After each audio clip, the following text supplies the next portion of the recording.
3,000 years of Jewish study, over 3,000 years of Jewish study. The past two lessons we had learned, if you look at the timeline, we learned number one and number two. Number one was the kind of an introduction to this course plus the written Torah. Number two, we began analyzing the idea of the oral Torah and how it came to be. We discussed primarily the Midrash. Today we were discussing the Talmud, and that is lesson 3, the orange line. Although the line is quite long, it spans from roughly the 1st century before the Common Era up until current rabbis. We're going to focus on the initial 500-600 years of the Talmud, which is the actual completion of the Talmud, and not so much on the subsequent commentaries, but we will highlight those as well. So before we begin discussing the Talmud, we need to first figure out what exactly is the Talmud. There's the old joke that I've repeated a number of times, that is definitely worth repeating once again, where Jack comes to the rabbi and says, "Rabbi, I think I'm ready to study Talmud." And the rabbi says, "You know, Jack, I think you got to wait a little bit." And Jack says, No, try me, test me, give me, throw something at me and see what I can handle. So the rabbi says, "All right, 2 thieves are coming through the chimney. One's face is dirty, one's face is clean. Which one cleans his face?" So Jack says, "Simple. The one with the dirty face cleans his face. The one with the clean face doesn't clean his face." The rabbi says, "No. The one with the dirty face looks at the guy with the clean face, sees his face is clean, and figures my face is clean as well, and doesn't clean his face. The one with the clean face cleans his face because he looks at the guy with the dirty face, sees it's dirty, and figures his is dirty.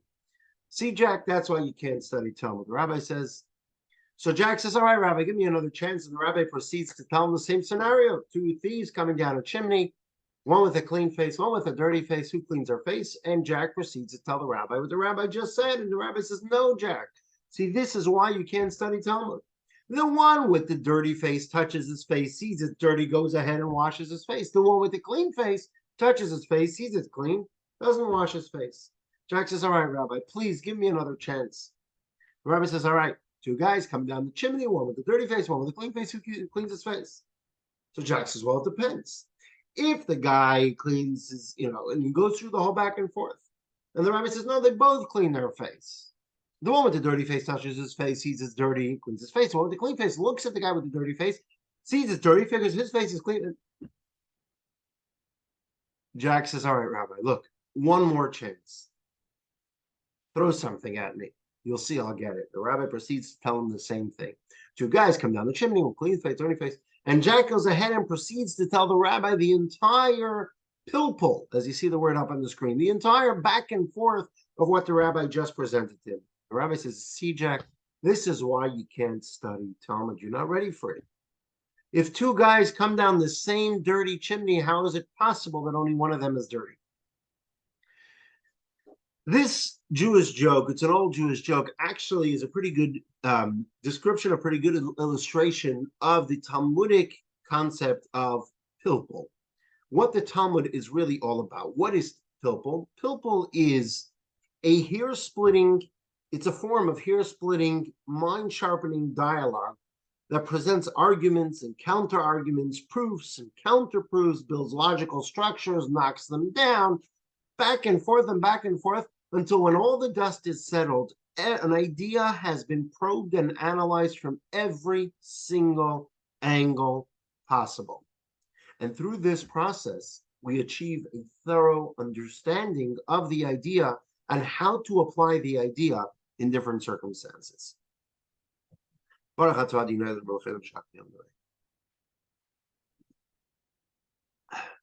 Now, pilpul is a dominant and exciting component of the Talmud, but it isn't the only one. Today, we're going to discuss the history of the Talmud, its place in the authority and the evolution of the Torah, the Oral Torah, and we will actually experience studying a portion of the Talmud, a select sugya, a topic within the Talmud that will give us a taste of what Talmudic study is all about.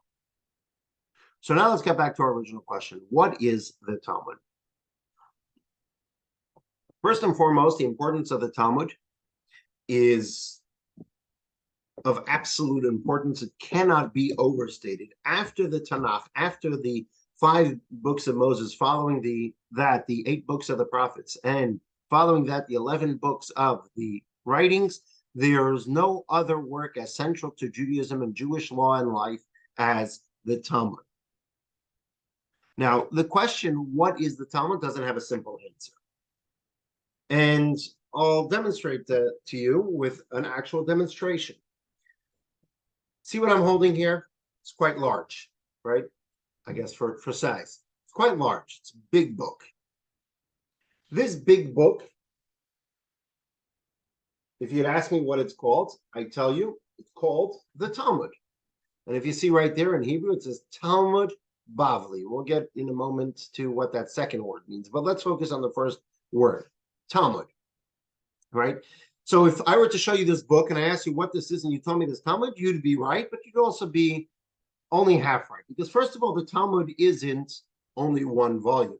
The Talmud actually spans 63 tractates. So in essence, this is the 14th volume of the Talmud. This is 1/63rd of the Talmud. Talmud is quite large. Secondly, the Talmud is not a singular book written by a singular author. The Talmud is, it's a recording of teachings, discussions, deliberations by many hundreds of sages over a period of more than 600 years, from approximately 100 before the Common Era up to the 5th century of this era, of the Common Era. So it's roughly spanning 600 years. And thirdly, the volume that I'm holding, yes, it's called the Talmud, but if you look inside of it, you'll notice something unique, right? Every page of the Talmud, and you can look at, I believe it's in the student book as well, on page 96, right? So if you look at page 96, every single page of the Talmud looks like this. It's got central text in larger lettering right here. And then it's got text on the side. And then on the outer margins, it's got even more text. And then in the margin below, in some pages, it's got some other additional texts. Yeah, for this, for example. A little heavy. Right here, it's got lots of marginal text. So what exactly is the Talmud? Generally speaking, when we refer to the Talmud, we're referring to the 63 volumes of the Talmud, the 63 tractates.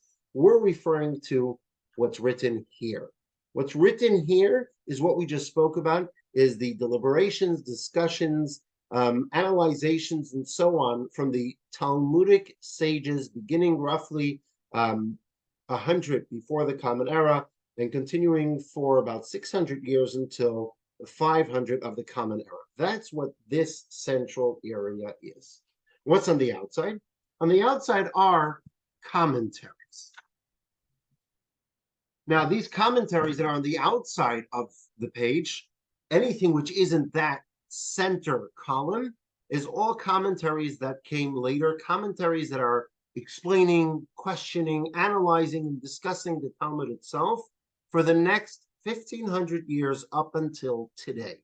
So some of these commentaries, and if you look on page 97, you have analyzation of the additional Talmudic commentaries. Some of the commentaries are as recent as 100 years ago, or 300 years ago. Some of the commentaries on this actual page. And as a matter of fact, in the back of the Talmud, right, this is the front, is where we have these pages. In the back of every tractate of Talmud, we have hundreds of pages of further commentary by various sages throughout the ages. In your average printed Talmud, there are certain basic commentaries, and then there are various versions which have additional commentaries that are printed in the actual book in the Talmud. Following that, you have more commentary, which some of the books behind me over there are commentary on the Talmud. So they're written in separate books, but they are commentary on the Talmud itself. And this is not even getting to Jewish law. We didn't get to the books of law. That'll be next week's class. So Now that we've seen what the inside of a Talmud looks like and something about the pages of the Talmud, here's going to be a short clip explaining some of the information of a Talmud, the book of a Talmud. So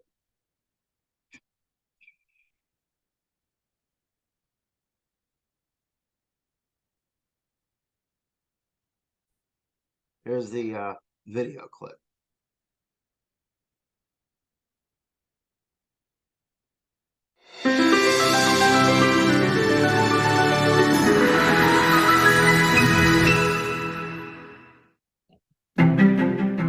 This is the Talmud.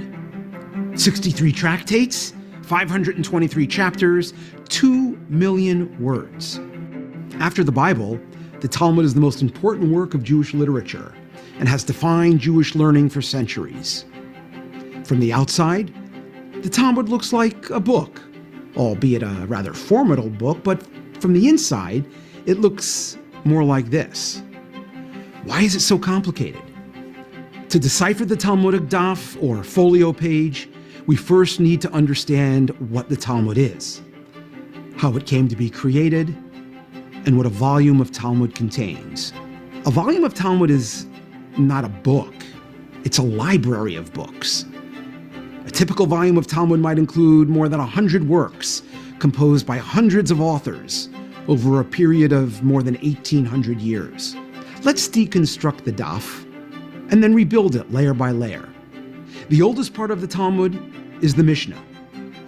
Compiled by Rabbi Yehuda Hanasi in the Holy Land more than 1,800 years ago, the Mishnah was the first officially transcribed record of Torah law, which up until that point had been handed down through the generations as an exclusively oral tradition. The Mishnah, however, is very concise, almost a shorthand. Over the next 300 years, many hundreds of Torah sages analyzed, discussed, and debated the teachings contained within the Mishnah, and these discussions became the Gemara, which together with the Mishnah constitute the Talmud. There are many pages of Gemara for each Mishnah, as these discussions often range far afield to include many additional teachings covering virtually every topic under the sun. The Gemara was completed in the beginning of the 6th century in Babylonia, written mostly in the Aramaic dialect that was the spoken language of the Jewish people at the time. Studying the Talmud is a challenging task. It requires knowledge of its often obscure terminology, being familiar with the many references to parallel Talmudic teachings, and an ability to follow the complex, multi-tiered arguments presented in its discussions. In fact, the Talmud presented on its own would be a closed book to all but the most advanced Talmud scholar. So over the centuries, hundreds of commentaries were written to decipher, explain, and discuss the Talmudic text. Some of these were published alongside the Talmud itself in recognition that they are indispensable to any attempt to properly understand the text. Rashi, the most basic and comprehensive of all Talmudic commentaries, was placed alongside the Talmudic text in some of the earliest manuscripts and published editions of the Talmud. But when one Talmud scholar writes a commentary, other scholars will offer alternative explanations or have additional questions and issues they feel the need to address. Flanking Rashi on the daf is Tosfot, which is actually an anthology of commentaries by dozens of sages, including a number of Rashi's disciples and descendants. The analytic and dialectic style of the Tosfot commentaries strongly influenced the manner in which Talmud has been studied over the centuries throughout Europe and beyond. Over the years, more elements were added to the daf to aid the student's navigation of the text. But there's a limit to how many commentaries a page can hold, even an oversized folio page of Talmud. So other major commentaries were added to the back pages of each tractate for ready reference, and many, many more. In addition, many more commentaries on the Talmud were published and continue to be published each year in separate volumes. Today, if you wish to research a complex issue, compare and contrast different opinions on a topic, trace back their sources, examine the issue's applications in multiple fields, you can open multiple windows on your screen and even hook up more screens to your computer.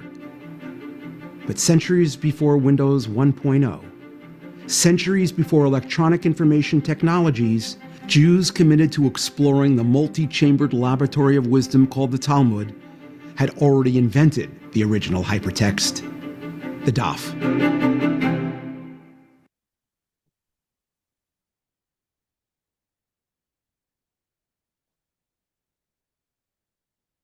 All right. So that is just an overview of the page of the Talmud.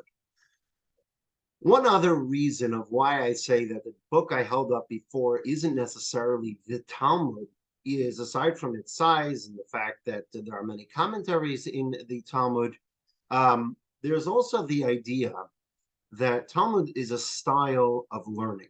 Talmud represents the very experience of Jewish learning. See, if there's a single activity that defines the Jewish way of life, it's learning. Jews don't just learn as children or learn as they get older or learn for a specific academic profession or any specific profession. Jews are always learning, and traditionally the greater part of Jewish learning has been the Talmud. For yeshiva students, the Talmud occupies the greater part of their day.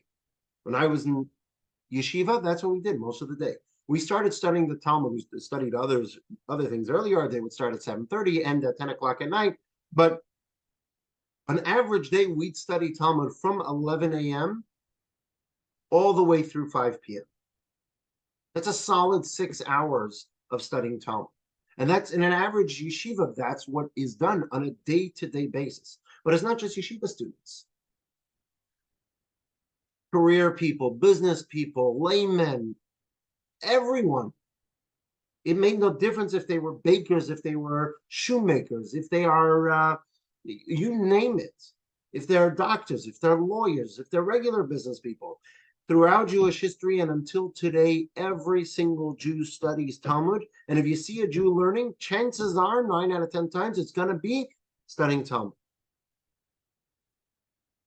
And until today, Jews who work from morning till at night, a regular 9 to 5 job, when they come to the synagogue in the evening to do their afternoon prayers, between the afternoon and evening prayers, what are they studying? The Talmud. So the Talmud is not just part and parcel of Jewish learning. To a degree, it is the very concept of Jewish learning. It is what Jewish learning is all about. And so the Talmud is more than just a book or even a library of books. It's a universe. The Talmud is a way of thinking, a way of speaking, a way of relating to the world around us. It is the language of the Jewish psyche. It's the very flavor of the Jewish way of life. Why? Why does the Talmud occupy such a central place in the world of Jewish learning? See, if you look on your timeline map, you'll see that the Talmud is only one of the many fields of Torah. In addition to the written Torah, in addition to the 5 books of Moses, in addition to the oral, the writings, the scriptures, and so on and so forth, there are biblical commentaries. There's the Midrashim. There's the Kabbalah, there's Jewish philosophy, there's Musar, there's Hasidism. All of these are important areas of Torah. What is so unique about the Talmud? And the short answer is because the Talmud is the most important and most authoritative record of the Oral Torah.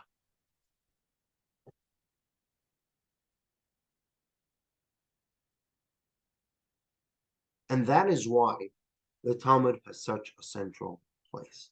See, because by now we're familiar with the Torah's structure as consisting of the Oral Torah and the written Torah. And the reason for the Oral Torah, as we discussed earlier, is that the written Torah is the divine revelation aspect of the Torah, and the Oral Torah is where we bring our own minds and our own creativity to the partnership. And this is why we have this centrality of the Talmud to Jewish learning. Because if Tanakh embodies the written Torah, the Talmud is the most fundamental and comprehensive documentation of the Oral Torah. So while the Tanakh is the source of all Jewish learning, the Talmud constitutes the body of Jewish learning, the primary way that we engage with the truths revealed to us in the written Torah. Why is that? And how did that come to be? Here's where we get into the history of the Talmud, and that will give us a better understanding on how the Talmud came to be created, what it contains, and why it is so central. So buckle up. Now we're going to move on to a history lesson. We're all familiar with Maimonides, the great Jewish sage who lived in the 12th century. Rabbi Moshe ben Maimon, Rabbi Moshe the son of Maimon, hence his name Maimonides, or called the Rambam. He authored a codification of Jewish law called the Mishnah Torah, which is a groundbreaking, authoritative compendium of Jewish laws. And we will discuss that, his book called Mishnah Torah, in next week's lesson. But in the introduction of this groundbreaking work, the Rambam Maimonides summarizes. Remember some of it. Sorry? Sorry. The Rambam summarizes the history of the Oral Torah from the giving of the Torah at Mount Sinai to his own time. And so we're not going to go through the entire introduction because it's quite long, and the introduction that we will quote from is also somewhat long, so I'll skip around. It's in the textbook. It begins on page 99. But we're going to come out at the other end of this overview of Maimonides' introduction with a pretty good understanding of a history of the Oral Torah from the time of Moses up until Maimonides' own time. Now, before we get to Maimonides' introduction, there's two important points that is important to point out regarding the Talmud. When we say the Talmud, we're generally referring to a wider understanding of the Talmud, which is categorized into two parts. There is the Mishnah and there is the Gemara. What are these two parts? The Mishnah was compiled by Rabbi Yehuda Hanasi, Rabbi Yehuda the Prince, in the Holy Land toward the end of the 2nd century, so about 1800 years ago. And what was unique about the Mishnah, this was the first officially recorded summary of the Oral Torah. And we'll get to this a little bit more later on. Then following that, right, the Mishnah was composed at the end of the 2nd century. Following that, we have the Gemara. The Gemara, which is structured as discussions on the Mishnah, although it's much more than that, and we'll see soon. The Gemara was completed in Babylonia, which is modern-day Iraq, at the beginning of the 6th century, about 1,500 years ago. So the Mishnah was completed about 1,800 years ago, and 300 years later, roughly, the Gemara was concluded. These two combined is generally what we refer to when we say the Talmud, and that's actually what's inside an average page of Talmud. It's going to have the Mishnah, and then following that will be pages upon pages of discussion of what the Mishnah is. So the first thing we need to understand about the Talmud is what is the Mishnah and the circumstances under which it was compiled. So here goes. In lesson 1, what did we discuss? We discussed that the Tanakh, the written Torah, was transcribed by Moshe Rabbeinu and the prophets who followed him, and it was canonized by the men of the Great Assembly, which means that they made the final determination of which books, other than the 5 books of Moses, were to be included in the written Torah. After that event, right, of the men of the Great Assembly, from the last of the prophets who were part of the Great Assembly in the 4th century before the Common Era, until the compilation of the Mishnah at the end of the 2nd century of the Common Era, so we're talking about roughly a period of 500 years, right, from the 4th century before the Common Era till the 2nd century after the Common Era, there are almost no major Torah works that were written down. right? And if you look at your timeline map, that's in the period, right? Look at the timeline map. Look all the way at the bottom, right? You have the year where you see those people sitting there on a pink, I don't know what that is. It's some sort of, I guess it's supposed to be the men of the Great Assembly, right? So from the year 1313 before the Common Era, which is when the Great Assembly completed the canonization of the 24 books of the written Torah, all the way down to 189, which is redaction of the Mishnah, there are no writings that we have. Why is it? Does that mean that they didn't study during those 500 years? And that means no. The answer is the Torah was to remain oral. And in truth, the oral Torah began its discussion from when Moses received the Torah on Mount Sinai. He immediately began teaching the Torah orally, and they began the discussion and analyzation of the written Torah. So the oral Torah began immediately following the giving of the Torah at Mount Sinai in the year 1313 before the Common Era. So from 1313 until the 2nd century of the Common Era, until 1800 years ago, roughly 1500 years, we have only the writings of the written Torah. Where's the writings of the oral Torah? Now, the answer is that at this time, the oral Torah remained true to its basic nature, which was oral. It was literally transmitted orally. Let's have a look on page 99, text 1, the beginning of Maimonides' introduction. And he spells it out beautifully. All the commandments that were given to Moshe at Mount Sinai were given together with their explanations. The explanation is what we call the oral Torah. Moshe transcribed the entire Torah by his own hand before his passing. That means the entire Torah, the 5 books, the Torah scroll. But he did not transcribe its explanations. Rather, he instructed them to the elders and to Joshua and to the rest of the Jewish people. This is why it is called the oral Torah. From the days of Moshe, 1313 before the Common Era, until Rabbi Yehuda Hanasi, until Rabbi Judah the Prince in the year 189 of this era, 1800 years ago, no one composed a text for the purpose of disseminating the oral Torah. Nothing. Here we are, the people of the book. Since then, we've written hundreds, thousands of books that we discussed last week, or was it 2 weeks ago, where there's 120, 200,000 books. But for those years, 1500 years, no one authored anything for the purpose of disseminating the oral Torah. Rather, in each generation, the head of the court or the prophet of that generation would write their own notes of the teachings they received from their teachers and teach them orally to the public. They had notebooks and they jotted down.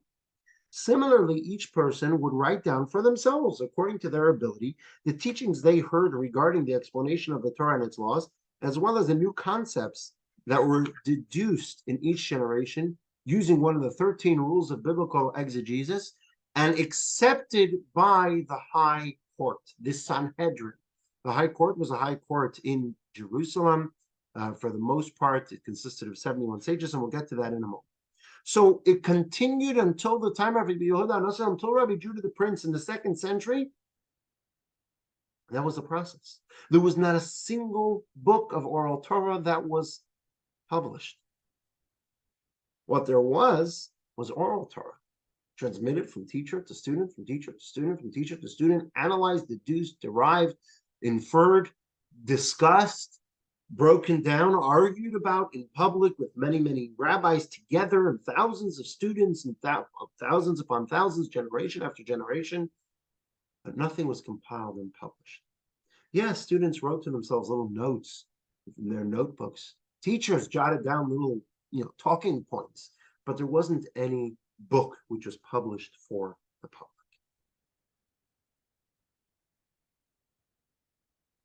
This high court that we just mentioned is called the Sanhedrin, the Court of 71. It played a pivotal role in the preservation and application of the oral Torah.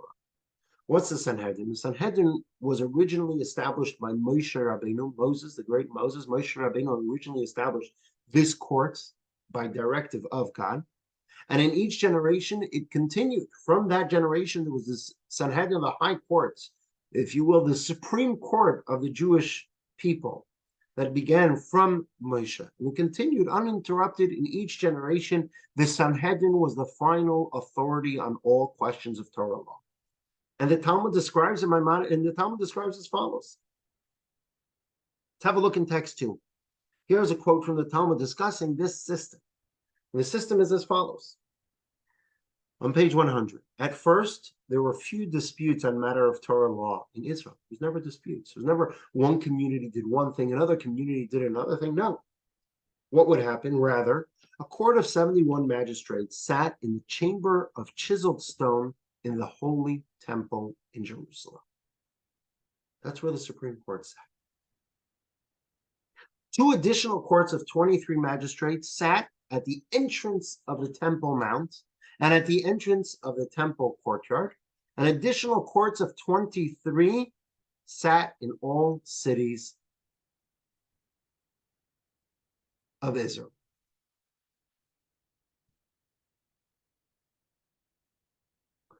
When a matter under dispute needed to be addressed, they would inquire of the court in their city.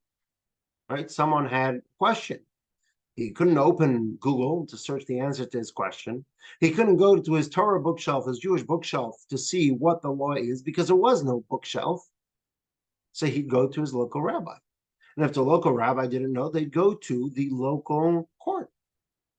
If there was a dispute, one person said, no, I think the law is this way. The other said, no, I think the law is the other way. There wasn't any book to reference because it's an oral Torah. So they'd go to the court in their city, court of 23. If the sages of the court had received a tradition, oral Torah tradition regarding this matter, they told it to them. If not, they would go to a court in a nearby city. If they had received the tradition, they told them. If not, they went to the court at the entrance of the Temple Mount. If that court had received the tradition, then they told them. If not, they went to the court at the entrance of the Temple courtyard and said, so I expounded, and so have my colleagues expounded, so I learned, and so have my colleagues learned. Right? This is our debate. What's the law? What's the oral tradition? Is it yes? Is it no? Is it pure? Is it impure? Do we do this or do we not do this? We have this debate, this difference in understanding what is the tradition. It said go from court to court to court to find a court that had a tradition. If they received a tradition, this second to last court, they told them. If not, they went to the chamber of chiseled stone where the court sat from the time of the daily morning offering to the time of the daily afternoon offering. On Shabbos and festival days, they sat in the Chel. Chel was another outer courtyard in the Temple Mount complex. So here they are. They brought this dispute that they have with tradition because there's no book to reference and they don't know what the oral tradition is. So they've gone from court to court to court. This issue didn't have any tradition, any of the other courts. So they've come to the Sanhedrin, the Supreme Court, this court of 71 magistrates, to find out what the law is. And what would the court of 71 magistrates tell? The question was presented to them, the Talmud continues. If they had received the tradition, they told them, this is the tradition. If not, they took a vote. If the majority said impure, they deemed it impure. If the majority said pure, they deemed it pure. This is how the oral Torah was transmitted from generation to generation. And whenever there was an issue, it was the Sanhedrin, the Supreme Court in the Temple Mount, that made that final decision. Hopefully they had a tradition. If they didn't have a tradition, they'd follow the Torah law of following the majority of 71, which is why parenthetically it had 71 and 23 because there always had to be an odd number. Not just an odd number, a number where there can be an odd number, a number where there can be no stalemate. So this is what happened from, we're in the year 2023. We'll talk in secular dates, just so we can, in Yiddish we say Hauptkap, so we can keep track of the dates. We're in the year 2023. This system of the Sanhedrin took place over 3,000 years ago is when it began. It began right after Moses received the Torah in the year 1313 before the Common Era. So this is 2023. Let's go back 3,300 34 years. That's when the system began. They'd always come from one court to the next to the next. And once the temple was built, about 2,500 years ago, that's when they came to more, 2,800 years ago, that's when they came to the Sanhedrin, which the location of the Supreme Court at the time of the Sanhedrin, this court of 71, was from then in the Temple Mount. And this continued all throughout those later centuries. The 4th century before the Common Era, the 3rd century before the Common Era, the 2nd century before the Common Era, the 1st century before the Common Era, and then beginning the 1st century, 2,000 years ago. The 1st century, the Jewish people at that point, the majority of the Jewish people were somewhat in Israel and some were in Babylonia. But then after the destruction of the temple in the year 70, give or take, 68, 69, 70, 71, discussion for a different time, the majority of the Jewish people were in Babylonia, which is in modern-day Iraq. And this system continued because the Sanhedrin was still in existence that 1st century. And so whenever there was a discussion, it would go to the Sanhedrin. So the Torah had to remain. What happened? What changed? Why do we have all these books behind us? Why isn't there still a Supreme Court? A major change of the nature of the Oral Torah came about under the leadership of Rabbi Yehuda Hanasi, Rabbi Judah the Prince, who lived roughly, we don't know the exact time, but give or take a few years, from the year 135 to the year 220. So about 1,800 years ago. Rabbi Yehuda Hanasi was a fascinating rabbi, a fascinating sage, perhaps the greatest sage ever, which is why in Jewish literature, whenever it says rabbi without any name, it's a reference to Rabbi Judah the Prince, because he is the ultimate rabbi. Elsewhere, he's referred to as Rabbeinu HaKadosh, our holy rabbi, our holy master. Who was he? He was a great rabbi. He was a descendant of King David and the great Hillel the Elder, and he lived in the Galilee north of Jerusalem, in the Holy Land. That's where he lived. He lived right after, about 100 years after the destruction of the Second Temple. And he had many, many great teachers, including the famed Rabbi Shimon Bar Yochai, the author of the Zohar, and the founder of the dissemination of Kabbalistic teachings. The great sage Rabbi Shimon Bar Yochai was his teacher, was his primary teacher. The Talmud says of Rabbi, of this great sage, Rabbi Yehuda Hanasi, that from the time of Moses up until Rabbi, as he's referred to in general, Rabbi Yehuda the Prince, we do not find Torah and greatness combined, because Rabbi Yehuda, in addition to his vast knowledge of Torah and his tremendous piety, he was also a very wealthy man. As a matter of fact, he enjoyed a close relationship with the Roman Emperor Antoninus at that time. So what happened with Rebbe? He perceived a great danger that the Oral Torah be forgotten. Because here we are in the 2nd century. Jerusalem has been destroyed. Israel has been, for the most part, destroyed. There's still many great sages. There's still a certain Roman tolerance of the Jewish people, but the majority of the Jewish people are now in the diaspora. They're in Babylon. And so they're speaking different languages. There's no collective, to a degree, there's no collective, there's no unified Jewish community, because they're already being spread out throughout the entire inhabited world at the time. So what did Rebbe do? He said, yes, although at this point, up until this point, for the past almost 1,400 years, 1,600 years, we have the rule, the decree that we're not allowed to transcribe properly and publish Oral Torah. But now if we don't transcribe it, it's going to be lost forever, because there are less students, there are less teachers, and they're losing the command of the Hebrew language. They're losing the understanding of their traditions. They're losing what's going on, and it's only going to get worse from here. It's only going downhill from here. And so Rebbe did what was unthinkable at the time, but ultimately it's what saved Judaism, and it's what saved the study of Torah.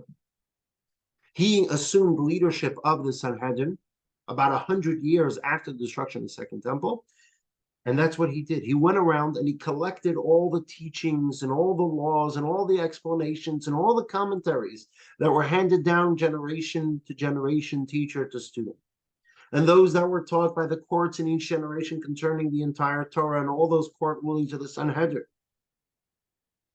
And what did he do? He collected them all, and from those he composed the Mishnah. He composed the Mishnah. He composed the first publicly published work of the Oral Torah. It was a collection of teachings and rulings and writings from the traditions from the prior hundreds of years. He taught it publicly, and he revealed it to the Jewish people, who all wrote it down and continued disseminating it everywhere by writing, by copying it again and again and again. And that is how the Mishnah came to be. That is how we have the first book of, or collection of books of, the written Torah. Now, what is the Mishnah? The Mishnah is not a small book. It consists of 63 tractates, 523 chapters, and 4,184 subsections, which each subsection is actually called a Mishnah. And so if you look at figure 3.2 on page, I believe it's 102 or 103, you'll see that the Mishnah is actually split into 6 orders. They're grouped into 6 orders. Each one of the order covers a major area of Torah law. There's the first order that consists of 11 tractates and multiple chapters and subsections. And those tractates in that order discuss the daily prayers and the agricultural laws, of which there are many in Jewish law. The second order consists of 12 tractates and discusses, it's called the Moed, and discusses the laws of Shabbos and the festivals and the Jewish calendar. The third tractate, the third order is called Nashim, and that consists of 7 tractates and primarily discusses the laws of marriage and divorce. The fourth order is the order called Nezikin, damages, and that discusses criminal and civil law and consists within it 10 tractates. The fifth order is the order of Kadashim, sacraments. It has 11 tractates and it discusses the temple service and the kosher dietary laws. And finally, the sixth and final order consists of 12 tractates and it discusses the laws of ritual purity. This is the Mishnah which Rabbi Yehuda Hanasi, Rabbi Judah the Prince, in the year 189, 1800 years ago, compiled and published for the first time in history, a history-changing book called the Mishnah. And during the course of the coming week, you can have a more in-depth look at the 6 orders and the 63 tractates on page 134. Beginning page 134, it goes through all 63 tractates and gives a brief overview of each one. So this is the Mishnah. So here we have Rabbi Judah the Prince, seeing that it's about to be lost because of the trials and tribulations that the Jewish people are going through now, which is unthinkable. They're being spread around the entire world. There's less teachers, less students, less people who are able to have a command of the Hebrew language, less people who are able to transmit it properly. And he makes this monumental decision to transmit it to writing and publishing. And he does just that. Problem is, right now, you'd think here we have 6 orders, 63 tractates. It's quite a large book. And this should be enough for the Jewish people beginning in the 2nd century. Now they have a book.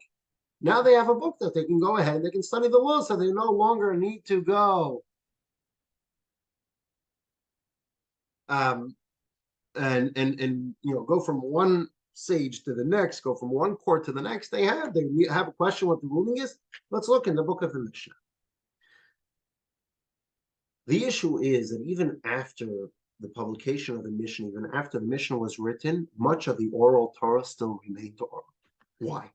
It's a number of reasons. First of all, the very nature of the Oral Torah was that it should remain oral. It should remain people learning, not book reading. And so the Mishnah was only written as a last resort because of the danger that was presented of people forgetting things. Now, there were things that Rabbi Yehuda the Prince figured people are never going to forget. Laws that were common knowledge, about there were no questions and no disagreements, Rabbi Yehuda the Prince did not put down in the Mishnah. It was accepted as, this is the law, and I have no reason to write it down because it's common knowledge. Take, for example, that Kiddush needs to be made on Shabbos. It doesn't say anywhere in the Mishnah that Kiddush needs to be made on Shabbos. Because that was common knowledge. Everyone knew Shabbos. What do you mean? The laws of Shabbos? Of course we know the basic law of Shabbos that you need to make Kiddush. Now, there is a discussion, to be sure, in Tractate Shabbos in the Mishnah of how big the cup has to be and what time you make the Kiddush and how do you make Kiddush and what's the words you make for Kiddush. But that Kiddush needs to be made is not a ruling in the Mishnah because it was common knowledge. So anything that there was no questions and no disagreements and it was common knowledge, it wasn't written down. So that's missing in the Mishnah. Number two, the Mishnah primarily documents halachic or legal parts of the Oral Torah, obligations, prohibitions that govern the various issues of life, whether it's religious or civil, ritualistic, moral, etc. But the Agada, the Midrash parts of the Torah that we discussed last week, right, the ethical, philosophical, mystical teachings, stories, narratives, parables, for the most part, that's not documented in the Mishnah. Yes, it has it far and few in between. Well, very far and very few in between. But mostly when you read through the Mishnah, it's rulings. It's literal, cold, hard rulings. That's what it is. It's missing that entire component of Torah that we discussed last week is not in the Mishnah. And finally, perhaps most importantly, the Oral Torah is not a static set of teachings. It's constantly growing. It's a constant expanding body of laws, ordinances, and instruction based on the new situations that arises and the need to compare it to established laws to determine which principles apply to these newfound situations. And so as a result, what all this means is that while the compilation of the Mishnah by Rabbi Yehuda Hanasi, Judah the Prince, in the year 189, it created a core text for the oral law, it did not replace the fundamental dynamics of the Oral Torah as a living tradition. The Mishnah serves now as a starting point for all further discussion and exposition, but the Oral Torah continued to be passed down from teacher to disciple from the year 189, and it continued for the next few hundred years, and it still required active participation of, like we said last week, proficient students who would explore, discuss, debate the teachings in order to understand the Torah and apply it to our lives. And in reality, this remains the case until our present day. So after the Talmud was completed some 300 years later, after the year 189, so roughly in the year 500, many thousands of books of Torah have been authored after that. So this was the Mishnah, and this was its, you can't call it shortcomings or failings because it wasn't, what it set out to do. What it set out to do, it accomplished, but it was missing certain aspects. It was missing the laws that were common knowledge. It did not have any arguments and no questions.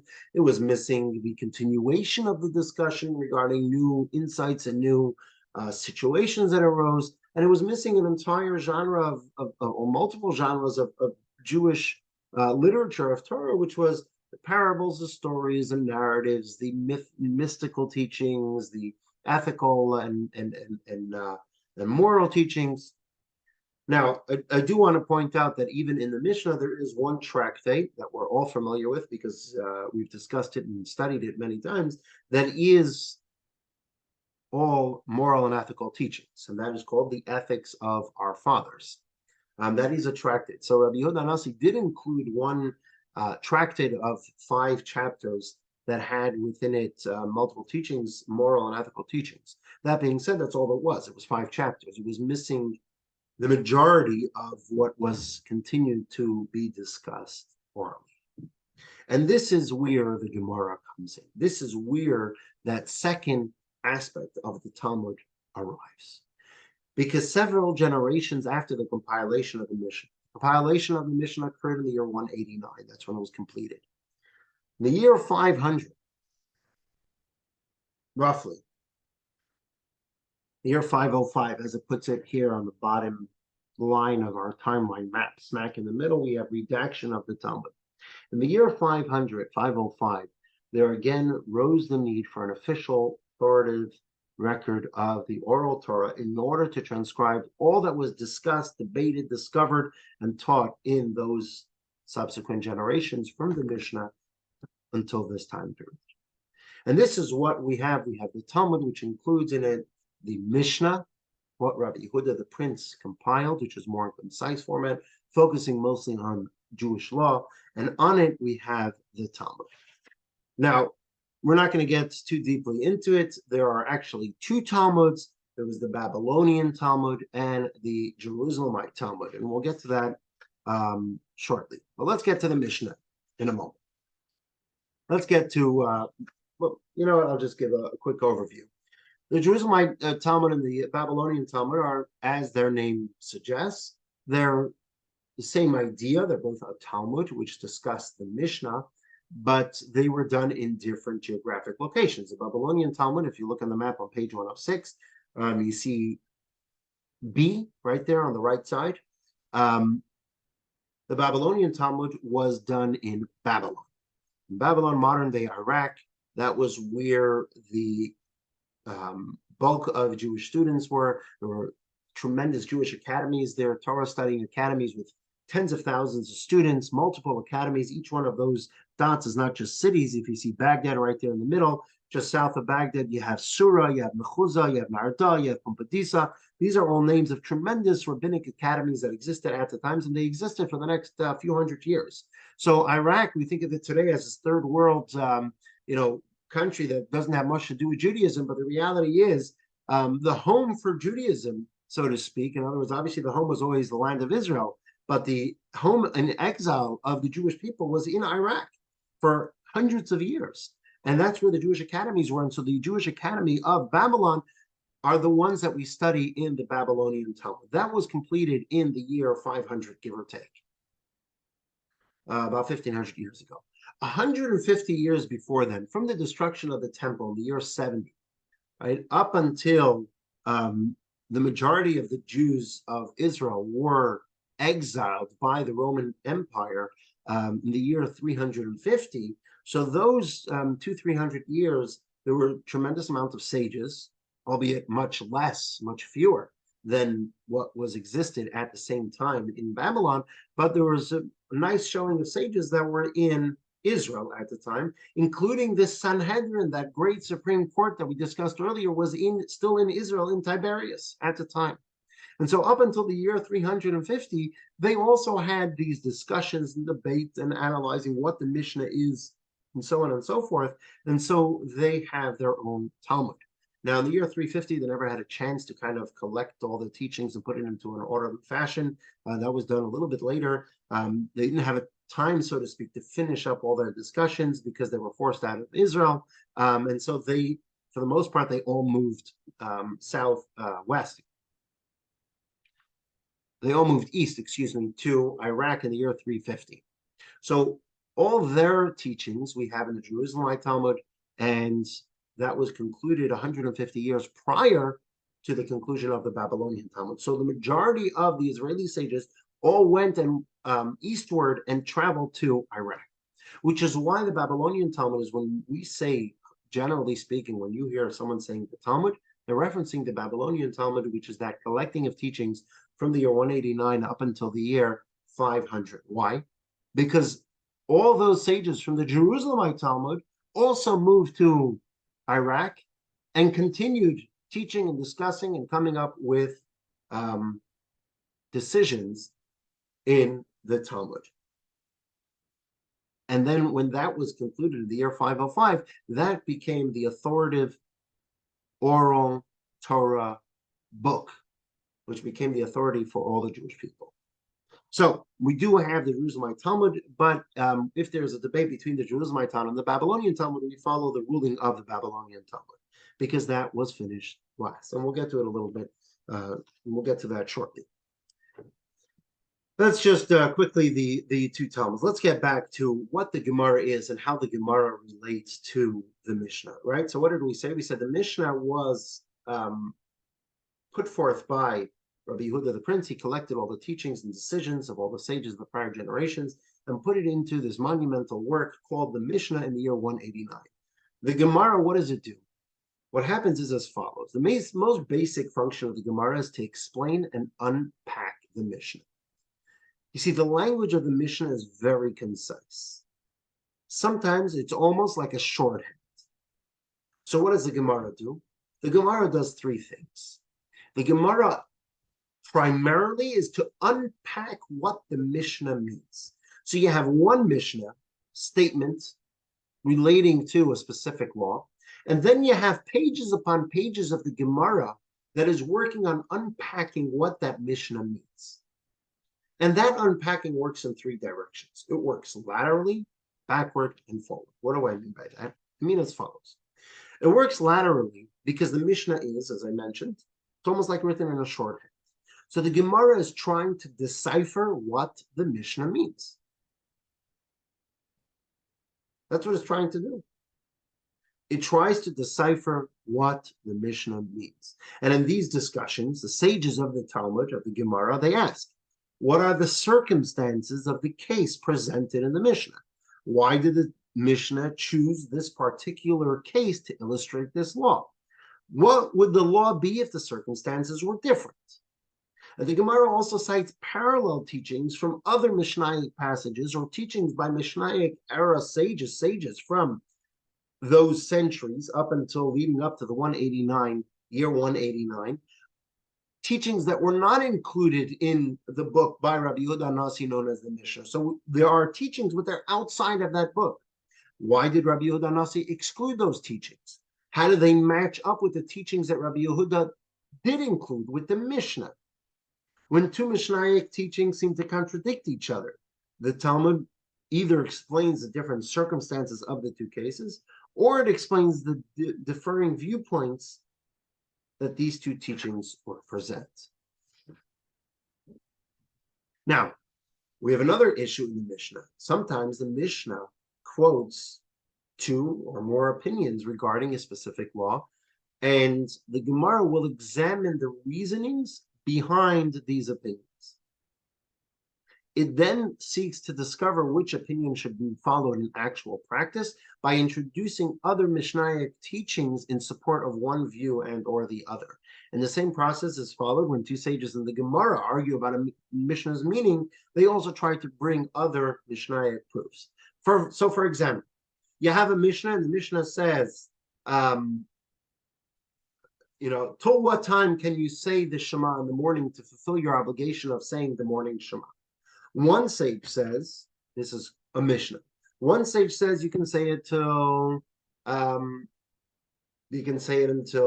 midday. Another sage says you can do it until the third hour of the day. And another sage says, this is not exactly the wording in the Mishnah, I'll just paraphrase. Another sage says until the sixth hour of the day. Right? So now the Talmud is going to discuss what is the reasoning between each one of these opinions. Which opinion do we actually follow? And it'll bring parallels from throughout the Mishnah where we see similar sages or similar reasonings or similar ideas in support of which reasoning should we follow.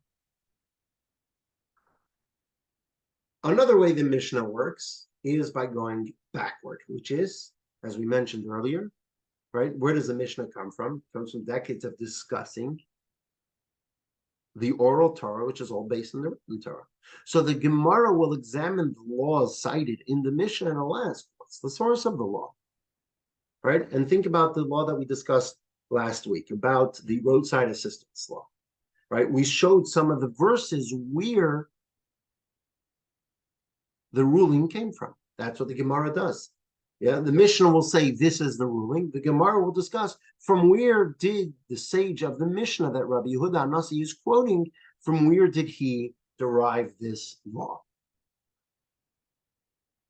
Some of these expositions and derivations are cited in the Mishnah themselves. Others, for the majority, are not, and the Talmud works on figuring it out.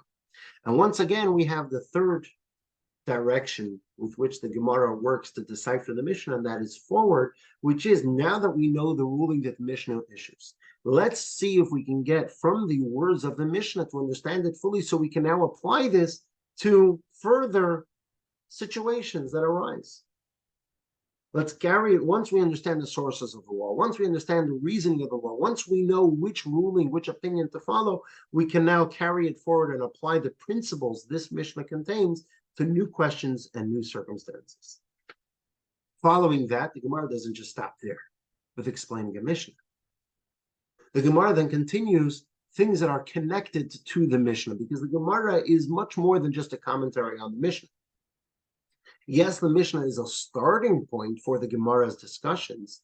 These discussions go on a tangent almost. Excuse my language, but it continues to discuss from one topic to the next, and they're all connected somehow. So a typical Gemara narrative, typical page of Talmud, will go something like this. You'll have a Mishnah, which is 4 lines, say, that are discussing the laws of Shabbos. And it's a direct quote from the Mishnah that was authored by Rabbi Yehuda Hanasi, who collected it from teachings of the sages of the Mishnah and issued the rulings. And in this 4-line paragraph, it has 2 rulings about the laws of Shabbos that each one has 2 opinions. So now the Gemara, following that Mishnah, will now begin by explaining and analyzing the Mishnah. What are their reasonings? What are their opinions? Why does each sage have their opinion? Where is the derivation of the law? Where does this law come from? Which verse? And so on and so forth. After about a page or page and a half of going through deciphering that Mishnah, the Gemara will now continue. The discussion moves on to related topics, and then to topics evoked by those topics, and so on. So here's an example. There's a Mishnah in Tractate of Shabbos. And the Mishnah in Tractate of Shabbos tells us a list of oils and materials that should not be used for lighting the candles on Shabbos. Right? Friday afternoon, all Jewish women light Shabbos candles, and it's a law. So there's a Mishnah that tells us that there are certain materials that should not be used, that cannot be used as fuel or wicks for the Shabbos candles. That's what the Mishnah tells us. Now, the Talmud, this is in the Tractate of Shabbos, page 20. It begins on page 20 and continues through page 24. And it's long pages, as we saw before. Now, this paragraph is only the laws of the wicks and oils, which may or may not be used for Shabbos. But no, what does the Talmud do? The Talmud now, the Gemara, analyzes the Mishnah and raises the question of what are the reasons of the disqualifications for each one of these wicks. What are each one of these materials related in the Mishnah? It's a few hundred years later. The terminology may have changed. What exactly are these wicks? What are these fuels that it says that are prohibited to be used? And what are the reasons why these materials are disqualified? Once it concludes that discussion, the Gemara then continues and says, can we apply these disqualifications to other laws in Torah pertaining to the use of candles? For example, the Hanukkah lights, or the lights in the temple, in the menorah in the temple. Are these wicks and fuels disqualified as well or not? And the Gemara goes on a long discussion with various sages giving their opinions and back and forth, analyzing from every angle. Do these disqualifications apply to the lights of Hanukkah and the lights of the menorah in the temple? And then the Talmud continues after discussing that for a page or so. The Talmud then continues. We're talking about Hanukkah. Here are the laws of the Hanukkah lights. And then it goes on with a discussion about the laws of the Hanukkah lights. And then it moves on to a discussion about the history of Hanukkah and various stories relating to the story of Hanukkah. One of the stories related about the story of Hanukkah is related by the sage of Rav Kahuna, who said it in the name of a sage called Rabbi Nassan bar Manyumi. Now, because it's a unique combination of Rav Kahuna saying something in the name of this Rav Nassan, the son of Menyumi. The Talmud now relates multiple other teachings entirely unrelated to Hanukkah or the lights or the candles that were related by Rav Kahuna in the name of Rabbi Nassan, the son of Menyumi.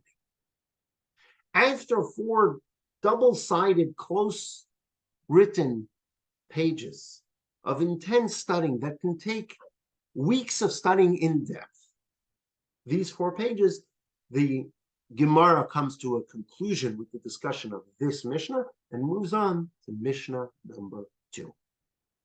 So that is a general understanding of what the Gemara is.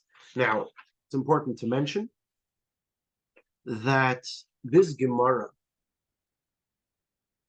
as we mentioned right in the beginning, the Talmud, the Gemara, holds a unique authority as a documentation of the Oral Torah, which no subsequent Torah work has the same standing. And why is that? So let's go back to Maimonides' history of the Torah.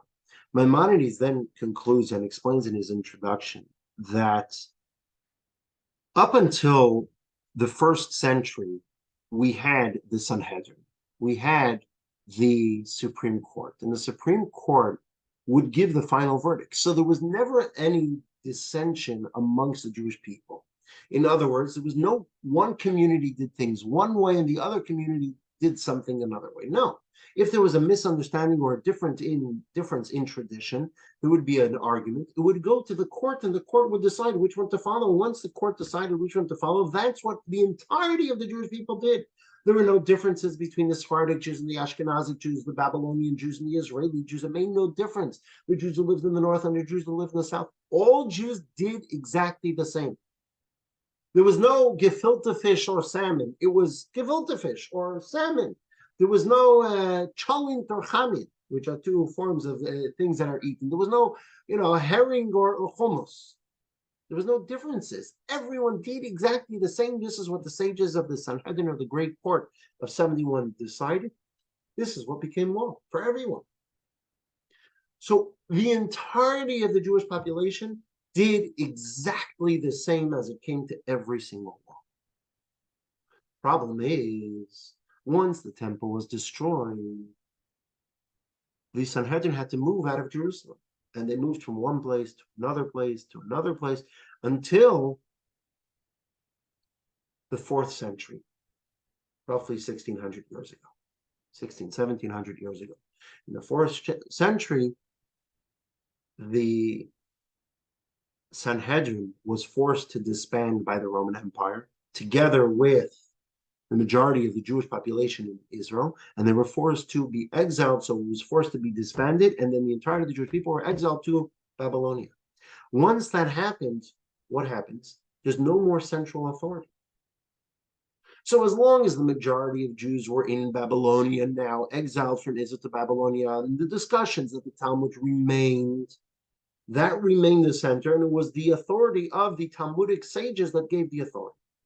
Came the year 505, and the great sage Rav Ashi, one of the greatest Talmudic sages of the time, saw that now we have to compile all the teachings because it's reaching a point where this era is coming to an end.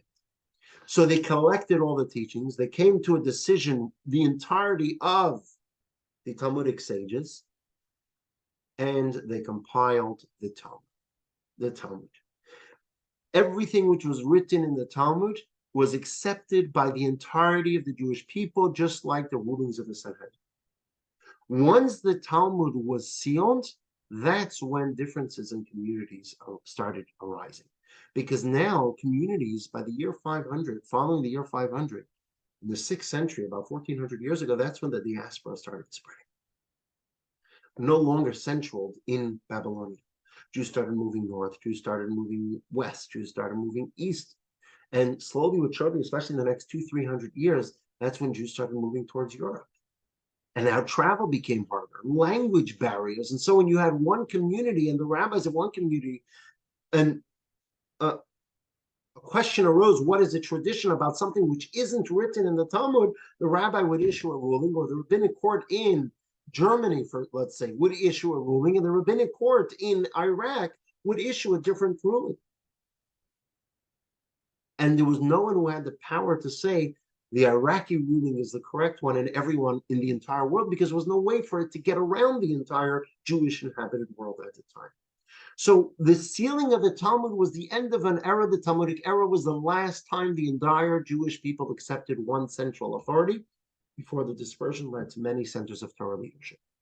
It's for this reason why virtually every book of Jewish learning that was written after the Talmud bases itself on the Talmud, or at the very least quotes extensively from it. And we're going to see in the next few lessons many, many examples of this post-Talmudic genres of Torah, Halacha, Musar, Hakira, Jewish philosophy, Kabbalah, etc., which all are either based on the Talmud or primarily and extensively quote from the Talmud, because the Talmud is the last work that was accepted by the whole of the Jewish people as a definitive record of the Oral Torah. And so that is why the Talmud takes such a central role in Judaism and Jewish.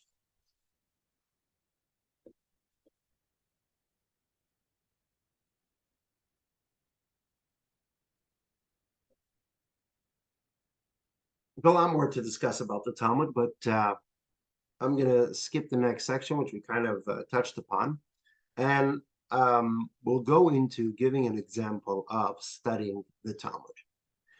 Now, I do want to mention over here that the Talmud is really something that, yes, there are very complex topics, and it goes through analyzing something, and it's tedious to a degree because you need to have focus and you need to be able to follow along the reasoning that can go on for 4 or 5 pages at a time. These are long pages of different sages giving different opinions all about the same topic.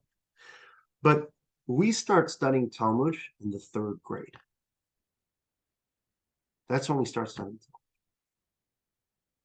There are areas in Talmud that are much simpler, that give you a taste. And there are many such areas. And there are many areas in the Talmud that are super complex, that even the greatest rabbis have to sit and break their heads, so to speak, to figure out what the Talmud is talking about. The Talmud has some 3,000 pages, and there's a lot in there. And so if you want to study Talmud, go ahead, do it. There's Talmud that's translated into English. It's interesting to see that the Talmud was written in Aramaic. It wasn't written in Hebrew. It wasn't written in the language that the great sages spoke. It was written in the local dialect of what the everyday person spoke. So in other words, imagine it's like sages today writing this tremendous Judaic compendium in English so that everyone can understand. That's why it was written in Aramaic. So everyone can pick up a book of Talmud and read it and understand it. So yes, it's complex and takes focus, but it's there for us to understand. And nowadays, there is a tremendous wealth of available resources to study the Talmud on their own, from podcasts to lectures online to the entire Talmud has been translated to multiple languages. English, there's multiple translations, different styles, and with pictures, without pictures, with diagrams, without diagrams. There's the famed translation of Rabbi Adin Steinsaltz, which is called the Koren Talmud. There's the famed translation of Art Scroll, which is called the Schottenstein Talmud. There's the ancient Sonsino Talmud that some of you may have seen the English translation. So it is doable. And that's what we will discuss here. And the benefit of this style of learning, which is getting into the nitty-gritty and analyzing from everything from every single angle, is that we get a much deeper and a profound understanding of the concept versus the Talmud just giving us the cliff notes, the bullet points of what was discussed, because when you have just the bullet points, you're not getting a deep understanding of it. With that being said, let us begin studying a piece of Talmud, and that is on page 113. Let's begin with a Mishnah. On page 113, we have a Mishnah, right? Here's a sample Mishnah. This is a Mishnah in Tractate Bava Metzia. This is the tractate that I showed you before. This is a tractate on one of these pages contains the following Mishnah. Yeah, this is the first Mishnah. This is right in the beginning. This is what we are discussing. If you want to see it on this page, this is going to be a little Talmudic, a taste of the study of Talmud. Right here. This is right in the beginning. You'll notice that first word has a beautiful border around it. Every tractate of Talmud begins with such a border. And this is right in the beginning, the first page of the Talmud. Just a trivial piece of information. Every page of Talmud starts from page 2. There is never a page 1 of Talmud.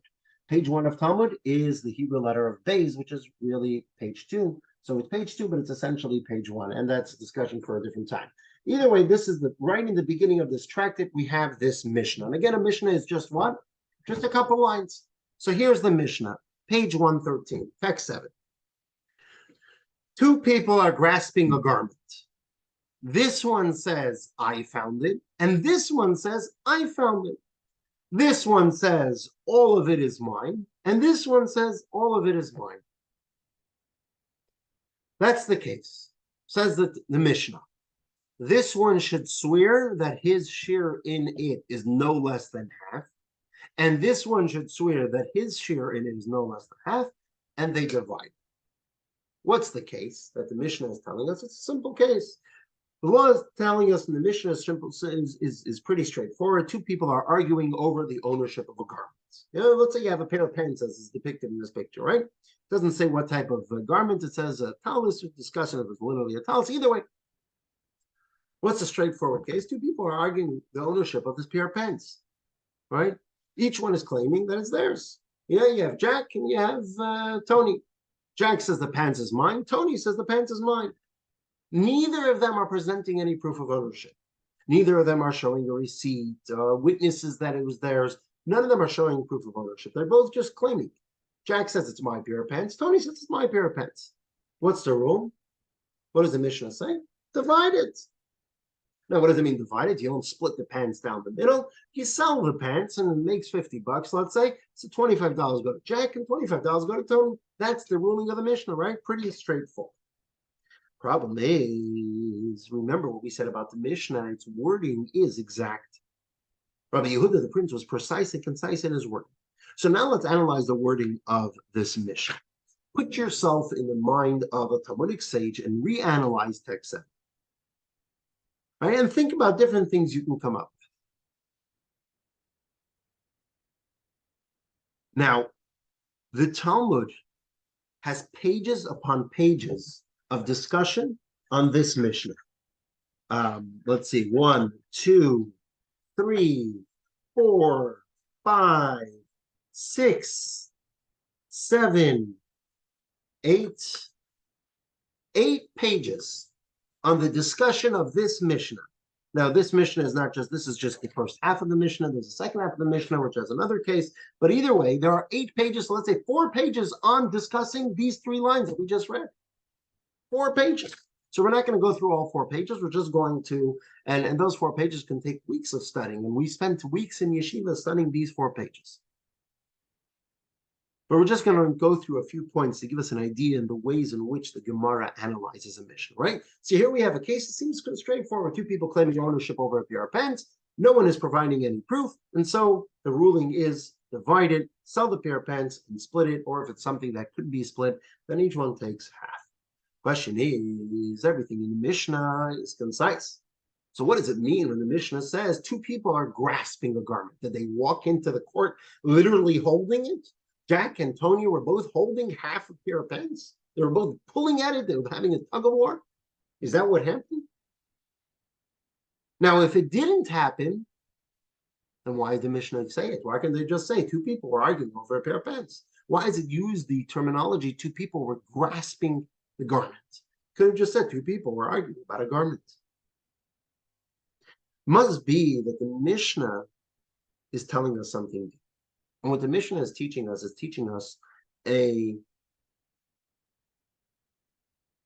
another law.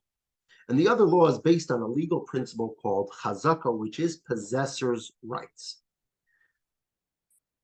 The Talmud explains and derives from a verse in the Torah in the book of Exodus that there's something called possessor's rights. And that is, if Jack was holding the pair of pants himself, Tony is claiming that the pair of pants belongs to him, The onus is on Tony to provide proof to remove the pair of pants from Jack's possession. That's the rule. It's called possessor's rights. It's called chazaka. If someone possesses the property, the onus is on the other party to provide proof, and the one who's possessing the property doesn't have to provide proof of anything unless the other party provides proof. He has to counter that proof. So now we can understand why the Mishnah uses this term, two people are grasping a garment. Because if only Jack was holding the garment, or only Tony was holding the garment, the ruling would be entirely different. The fact that it says that Jack and Tony entered the court both holding the garment, in other words, they both have possessor's rights. We can't say Jack has possessor's rights over Tony and Tony has possessor's rights over Jack. They both have the same possession over it. And therefore, we can say the onus is on either of them to provide proof more than the other. Now, there are other scenarios and other things that the Mishnah is teaching us, but again, we're only highlighting some of the aspects of the Mishnah. So now what do we know from this Mishnah? We know the Mishnah is teaching us that if there's one possessor, then the law isn't that they split it. If Jack and Tony come in and Jack's the one holding the garment, then it goes to Jack. We don't say you split it, right? So we know what the law is when one is the possessor. We know what the law is when both of them are the possessors. What if none of them are possessing it? Asks the Talmud. What if neither Jack nor Tony are holding the pair of pants? And the Talmud tells us such a case. The Talmud right there tells us a case. What does the Talmud say? There were two people, Jack and Tony. Yeah, they happen to have a lot of arguments. And Jack and Tony have come to court and they say, you see the boat out in the marina. Jack's not holding the boat or the keys to the boat. Tony's not holding the boat or the keys to the boat. The boat is out in the marina. And there's only one boat floating in the marina. And Jack and Tony come to the court and they say, look out the window. You see over there the boat that's floating in the marina?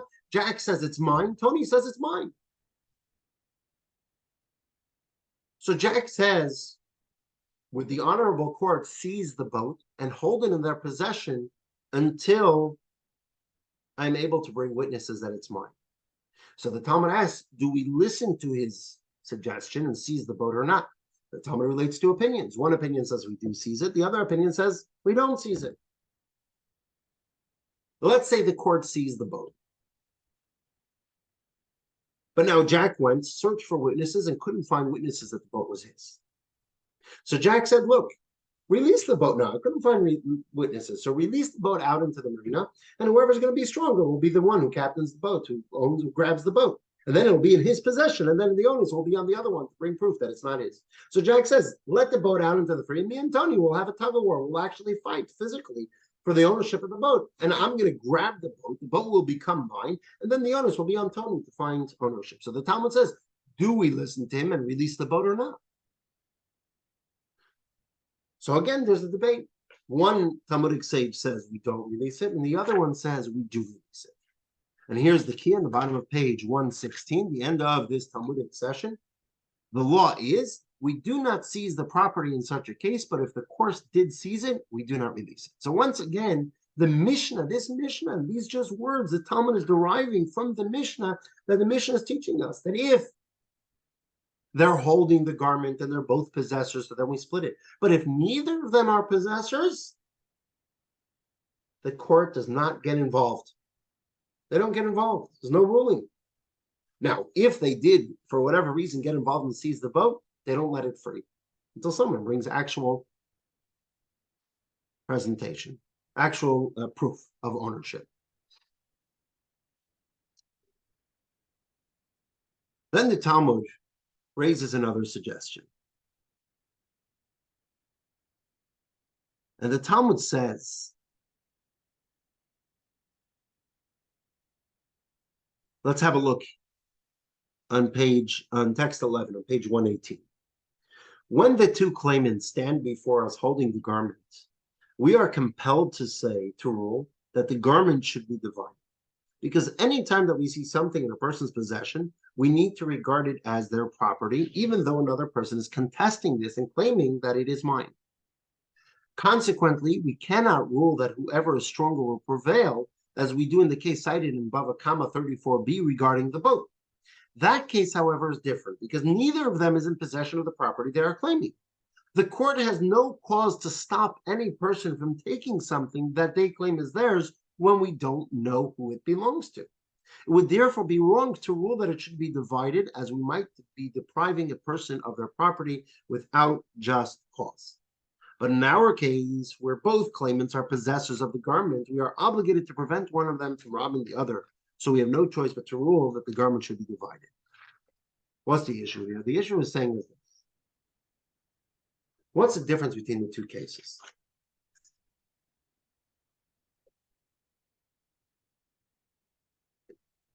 The Talmud is saying over here that in the case of the boat, there are neither are possessors. If neither are possessors, then the court should not get involved. So what do we have here? What we have here from this Gemara's analyzation of our Mishnah, we have here the Mishnah statement. Then we have, first, the Gemara wants to discuss the principle of possessor's rights. And it brings a verse to prove the law of the possessor's rights, that whoever possesses an item, the onus is on the other person to prove that it's his. Then the Talmud continued with deduced laws. The first deduced laws was that if there's one possessor, the object remains in his possession. Then we had a second deduced law that if there's no possessor, the law is that the court remains uninvolved. And third, that we had the law that was deduced from the Mishnah that if there's two possessors, the object is divided. Now, permit me to indulge another 3 minutes where we're going to see one more Talmudic continuation to this case, which gives us an interesting understanding of how the Talmud discusses this case further. The Talmud then continues, right? Now we've tied it all up. We've answered a question why it's different than the case of the boat, because there's no possessors in that case, and we've figured out some deduced laws, and we have the source of the law of this possessor's law in the verse. We've tied it all up. But no, the Talmud now suggests that there's a similar case which the Mishnah seems to suggest that the law is different than this law. What's the other case? You have two people, Jack and Tony, and this is on page 12, text 12, page 120, text 12. Yeah, Jack and Tony.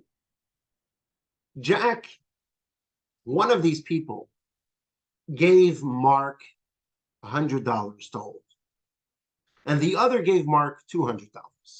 Jack says, I'm the one who gave $200, and Tony says, I'm the one that gave $200. So the Talmud relates that the law is, you give 100 to Jack, give another 100 to Tony, and the third 100 should remain until they figure it out. And the Talmud uses the term until the prophet Elijah comes, because Elijah will herald the coming of Mashiach, that he's a prophet and he'll know who it belongs to. But in other words, you leave it until, it stays by the court. We don't know whose it is.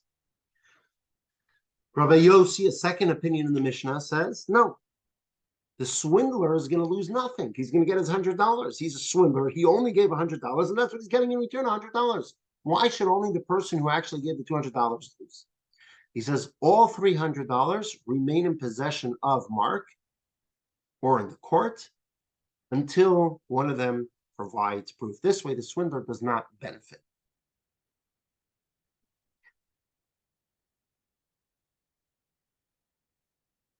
So the question is, says the Gemara, let's compare this case to the case of the boat or the case of the garment.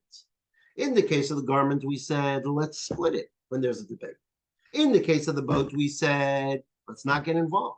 Over here, we're getting involved, and we're saying none of them get it. Why? Why should it be held indefinitely until the truth comes to light? Why shouldn't we split that? Second 100, give $50 to Jack, give $50 to Tony. And the Talmud continues, and the Talmud explains as follows. In this case, who's the possessor? And the Talmud explains that in this case, they're both the possessors. If they're both the possessors, then why don't we divide it? Didn't we say in the earlier case of the Mishnah that if they're both the possessors, then we split it in half? Because they both have a valid claim to it. So why over here don't we have a valid claim? And why do we say that it shouldn't go to either of them? So the Talmud tells us, text 14, in that case of the disputed deposit, there is certainly a swindler. In our case, in other words, in the case of the garment or the boat, or let's stick to the garment case, in our case of the garment, who is to say that there is a swindler? Perhaps both of them picked up the garment together. In other words, what's the Mishnah, the Talmud telling us? The Talmud is telling us that the Mishnah is teaching us a very powerful rule. And this is also why the wording of the Mishnah is very important. What did the wording of the Mishnah say? If you go back to text 7, right? The wording of the Mishnah said, this one says, I found it. The other one says, I found it. Why was it important how the garments came to their possession? Why can't it just say, this one says it's mine, this one says it's mine? Why does it have to say they found it? The Mishnah is teaching us an important thing. We have to know their backstory. If they come and they say, I got this as an inheritance, I got it, and the other one is saying, I got this as a gift from my sister, they have to back up their claims. But when it comes to finding an object, and this is discussion, that same tractate many pages later, but it discusses the laws of finding. But let's say this is an object which is found, finders keepers. Whoever finds this object according to this law can keep this object. It is very likely that they both actually picked it up together. So when we divide the garment, we're not rewarding anyone with anything. We're rewarding exactly what they deserve. Neither of them is a swindler. That's why the Mishnah is pointing out that the way it came to be in their possession is because they're claiming we found it. Neither of them is claiming a different form of ownership. They're both claiming we found it. So it's possible that neither of them is a swindler. It's possible that both of them lifted the garment at once.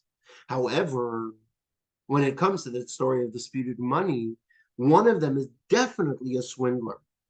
And as such, we cannot make a compromise which will award a thief. In a case where it's possible that they're both saying the truth, in a case where it's possible that they both deserve it. So then we can say, let's make a compromise and split it. But in a case we're making a compromise, will award a swindler, then we say no. We don't award a swindler. And in this case, the only way to deal with it, says the Talmud, is by holding on to the disputed properly until the matter is resolved. Now, as we said before, there's many, many more pages and discussions about this Mishnah, but I just wanted to present a few selections of the Talmud based on this Mishnah that we spoke earlier. Now, we did a little bit of the deep dive into analyzing a law, analyzing a Mishnah, getting to the bottom of what it is.